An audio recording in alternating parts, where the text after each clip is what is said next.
All right, welcome back everyone for another deep dive. Today we're going to get into something really fascinating. Yeah. And that is investing in wildlife. Right.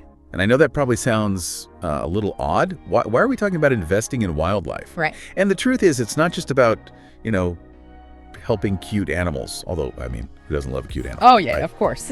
But it's really about so much more than that. And we're going to use some information today from the UN to kind of get to the bottom of this, especially their work with World Wildlife Day. Okay, great. So let's just dive in. One of the really interesting things, and I think this is something most people don't realize, is that something like 50,000 wild species support billions of people around the world. Wow, that's a lot. I mean, it's a lot of people. Yeah. And so how is that even possible? I mean, So think about it like this. 1/3 of our food crops rely completely on pollinators, okay. like bees and butterflies. They're really the unsung heroes of our food system. So you're telling me that like 1 out of every 3 bites of food that I eat is thanks to some kind of animal. Exactly. Wow. Yeah, it's really quite amazing when you think about it. I mean, it's easy to overlook these tiny creatures, but they're absolutely essential for our survival. So it's not just about saving cute animals. It's about safeguarding things like our food supply, our whole food system. You got it. It's all connected. Right. And the UN, I mean, they've done a lot of research on this, and they really highlight that over half of global GDP actually depends on nature. Half of global GDP. That's wild. Yeah. So we're not just talking about like a small amount of money. Right. We're talking trillions and trillions of dollars here. Yeah, we're talking trillions of dollars. And it makes sense when you think about it. I mean, these diverse ecosystems, they provide us with everything from food to fuel, medicines, building materials. I mean, even inspiration for our art and music and stories. Okay, so food, fuel, medicine, materials, inspiration. But what about like, more essential things like air and water? Oh, yeah, absolutely. I mean, ecosystems play a huge role in regulating our climate. They purify our air and water, and they even offer us incredible recreational opportunities, like hiking and camping and all that good stuff. So all of this is telling me that if we mess up nature, we're also messing up the global economy. You got it. Losing nature is jeopardizing the global economy, which in turn impacts jobs, prices, even the stability of entire countries. Yeah, I mean, I guess that makes sense. Imagine a world where we didn't have clean water, or we didn't have fertile soil. I mean, that'd be pretty catastrophic. Absolutely. Okay, so the UN report makes a really strong case about how important all this is. But I have a question for you. Are we doing enough to protect all this? That's the million-dollar question, isn't it? And unfortunately, the answer is probably not. There's a massive funding gap in our conservation efforts right now. What do you mean by that? Well, the UN estimates that we need about $824 billion each year for effective biodiversity protection. $824 billion. Yeah. Every year. Every year. But currently, we're only investing about $143 billion. Whoa, okay, so 824 billion needed. Only 143 billion actually invested. So that's a difference of almost $700 billion. That's right. Every single year.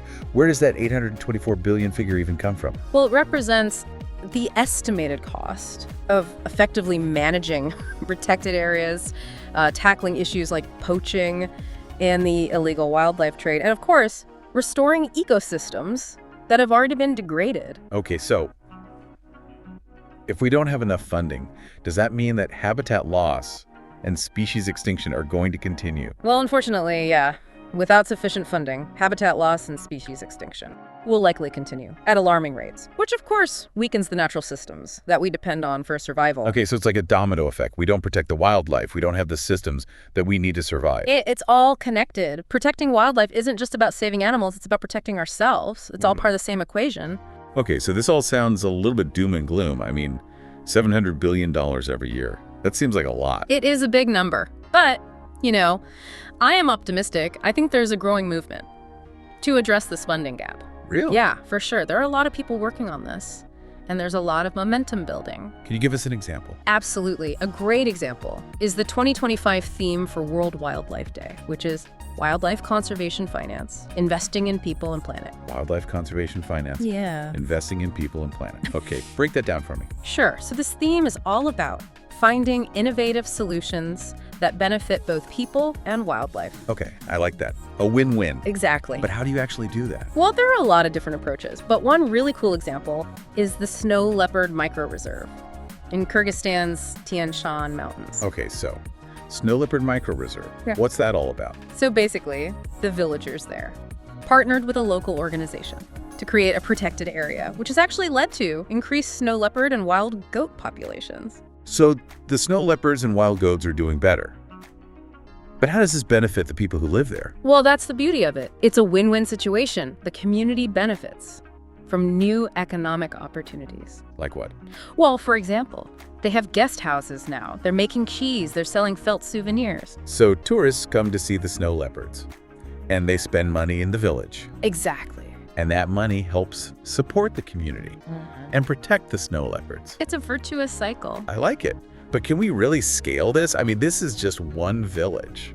That's a good question. And it's definitely a challenge, but I think it shows that it's possible to create sustainable systems that support both people and wildlife. So we're not just talking about charity, we're talking about creating sustainable systems that benefit everyone. Yeah. That sounds great. But how do we move from isolated success stories like this snow leopard thing to a global shift in how we finance conservation? Well, that's where the UN's post-2020 Global Biodiversity Framework comes in. The UN's what? The post-2020 Global Biodiversity Framework. Okay. It's a bit of a mouthful, but it's basically a roadmap for transforming how we interact with nature with ambitious goals, like restoring degraded ecosystems, reducing pollution, and tackling invasive species. So it's kind of like a big plan for how to fix things. You could say that. It's definitely a step in the right direction. It sounds like it. So it seems like we've learned a lot today. We learned that wildlife is crucial for our well-being and for the economy. We learned that we're facing a massive funding gap when it comes to protecting wildlife. But we also learned that there are innovative solutions out there, like the Snow Leopard Project, that offer a path forward. So it's not all doom and gloom. There's hope. Absolutely. And that's a good thing. So what can our listeners do? What small changes can they make in their daily lives to support wildlife conservation? I think that's a great question to leave our listeners with. Yeah, I mean, maybe it's being more conscious of their consumer choices, or maybe it's supporting organizations that are doing good work, or maybe it's something else entirely. The point is, even small actions can have a ripple effect. And remember, this is just the tip of the iceberg, so we encourage you to explore this topic further. Look into organizations that are working to protect biodiversity, or delve deeper in the UN's Global Biodiversity Framework. The more we understand, the better equipped we are to make a difference. Couldn't have said it better myself. Thanks for joining us for another deep dive. We'll see you next time.